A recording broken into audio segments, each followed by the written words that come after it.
Hello friends, good evening எல்லாருக்கும். So இப்போ பார்த்தீங்கன்னா நான் மாடி மேலே வந்து நித்தியமல்லி செடியில் இருக்க பூவை பறிச்சிட்ருக்கேன். ஸோ அது உங்களுக்கே தெரியும். ஆக்சுவலாக ஏன் சொல்கிறேன் அப்படின்னா, நிஜமாகவே பூ பறிக்கிறதுக்கு கூட ஒரு நல்ல நமக்கு ஒரு மனநிலையை கொடுக்குது. ஸோ எப்போவுமே வந்து ஒரு ஸ்ட்ரெஸ்ஃபுல்லாக இருக்க ஒரு லைஃப்பில் வந்து நீங்கள் வந்து அடிக்கடிக்கு இந்த மாதிரி வந்து சின்ன சின்ன பூவோ இல்லை காய்கறியோ ஏதாவது உங்கள் வீட்டு மாடியில் நீங்கள் வந்து ட்ரை பண்ணி பாருங்கள். ஸ்பேஸ் இருந்ததுன்னா நீங்கள் நல்ல மண்ணில் ட்ரை பண்ணி பாருங்கள். அது மாதிரி அதில் நம்ம கொஞ்சம் ஈடுபாடு நம்ம காட்டும்போது நம்மளோட மனநிலை வந்து நல்லாவே மாறுறதை நீங்கள் பார்க்கலாம்.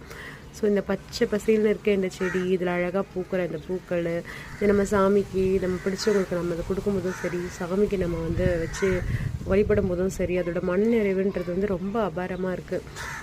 என்னை பொறுத்த வரைக்கும் வந்து பார்த்திங்கன்னா, நான் வந்து உங்களுக்கு சஜஷன் பண்ணுறது என்னென்னா, நீங்கள் வந்து காய்கறி பயிரிடுறதை விட